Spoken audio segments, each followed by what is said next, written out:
In today's video, I'm going to be going over one of the best ways to safely do Diana, and pretty much solo kill every single mob in Diana without taking a single piece of damage, if you so choose. So this can kill golems, this can kill champions, and I'm pretty sure it can kill inquisitors, though I've never actually dropped an inquis to find out. So, subscribe, you know you want to. There is going to be a giveaway in today's video. I'll get to that in just a second. Thank you guys so much for 3K. I appreciate it so much. Let's keep up the grind. Let's get to 4K. I don't know, let's go for 3.5K by the end of the year. I think that might be possible. And without further ado, let's go into the video. So, in today's video, first is a giveaway. It'll be a giveaway for 1 mil. In order to participate, like, comment, and subscribe. Comment your IGN with something. I don't care what you say. Make it interesting, I guess. You don't have to, but it's nice to see interesting comments. And without further ado, by the way, also other thing, you do have to be subscribed in order to claim it. There is ways to tell whether through Nightbot or through the YouTube channel. There is ways to tell. There's an icon. I'll show it on screen right now. So yeah, I can't actually tell. Either way, let's get into the video. Sorry for the super long intro and giving into the giveaway. So recently, by recently I mean like now, there is Diana. Diana has full Diana, meaning there's mythological creatures. And it's very important to people that they know how to actually tank and do Diana so they're not going to die. Now, the setup is kind of costly, but this is just a way to do it a lot easier that involves, like, risk-free for almost every single mob. This is Necromancy Summons. Now, can you use any Necromancy Summons you want to? Yes. However, the admins I do recommend doing because they are actually going to be able to kill all the mobs extraordinarily easy. Can you use any Necromancy Summons? Yes, you can if you so choose, but I'm using admins because they are the best. Now, this weapon cost me, total in the setup is going to cost me about like 20 million coins. I think probably like 27. However, in order to get the armor required to do the Legendary Griffin, you're going to need to spend a lot more than 27 million armor.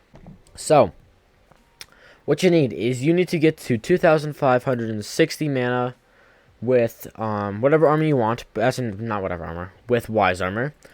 So, setup I'm using is Sheep Pet with Necrotic, with a Soul Stealer's Bow and 200 overflow mana. This gives me enough mana that I can sword swap and summon in both the mobs. Now, another method you can do to this to make it easier is if you have boomerangs, because these mobs cannot take damage from bows. However, they can take damage from boomerangs. Meaning if you have like 4 bones, you can deal range damage and have these, meaning you can just absolutely destroy the mobs who have all of it. But I just have this to show it. As we can see, I have enough mana. I summon in my 2 admins, super clean, super chill. Then I'm able to swap back to this. And then you just literally just do the normal event. You just play how you would and you'll be just fine. Now, there is a few things I recommend when doing this. First, first, let me help this guy. Second, don't teleport too far away. If you spam teleport across the entire map the entire time, odds are these guys might despawn. Is it guaranteed? No. But they could despawn. Using /hub does not despawn them though, which is super nice. So now I'm going to try to go and actually summon some mobs to get in. If you do normal teleports though, like what I'm doing right now, they'll be able to teleport to you. But if you freaking like use all your mana teleporting across the map, it might be a little bit more difficult. That was just a weird... Alright, as you can see, both my guys are here. Also got a Daedalus Axe in case. Exalted Minotaur. I'm not even going to touch it. I'm going to stand still. Keep in mind, these things do a lot of damage if you stand still. But as we can see, my guys got it. They're doing like 200k damage a hit. If I... Oh, stop running.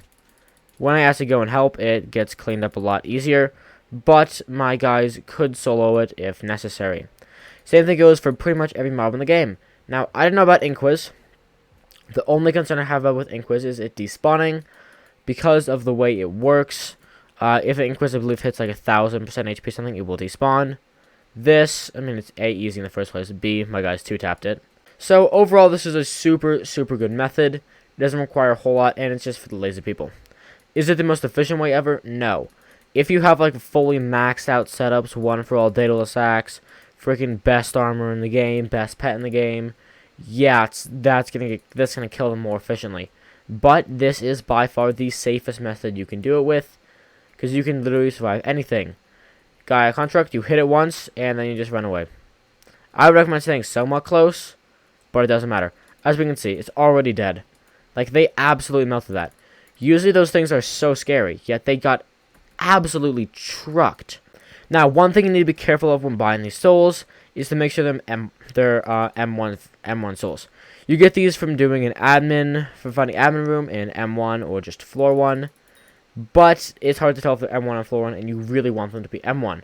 Now, there is a Discord server. It's, I believe, Soul Necromancy. That's how I got mine. It's trustworthy. You have trusted soul dealers who you can buy them from.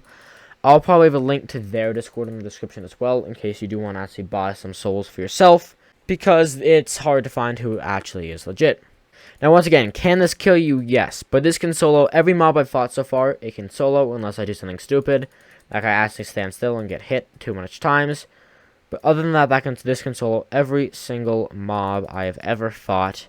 With this, once again, Inquiz might be a little bit more difficult. You might need to have a few friends on who can actually help you so you don't die, because there's a time limit. If it didn't have any time limit, you would absolutely be able to clap them easy. But because it does, it's going to be a little bit more of a challenge. Also, you do get the drops from the items. So, for example, I'm trying to figure out where this one is. Of course, it's a griffin feather. If I get a mob and I don't touch it at all. It's just my guys who kill him. I have to touch him in the first place, but you will get the drops as well. As we can see, I've got 2 enchantments. Before I do this, I'm just going to sell it. As we can see, I have nothing in my inventory. I hit it. Cats are annoying because they have to hit every other one because of the way the cats work. But as we can see, I'm not going to touch it. I'm going to let my minnows guys do the work. The stuff is in my inventory. So you don't have to do literally any work. You just sit here and collect it super fast. So I hope this guide helped. I don't know if you're going to do it, but it is definitely a possibility if you do want to, as it is, generally speaking, which I think is just a good idea. Also, thank you, Uwu Sauce, for lending me your Griffin pet. Appreciate it. And I'll see you guys next one. Love you. Peace.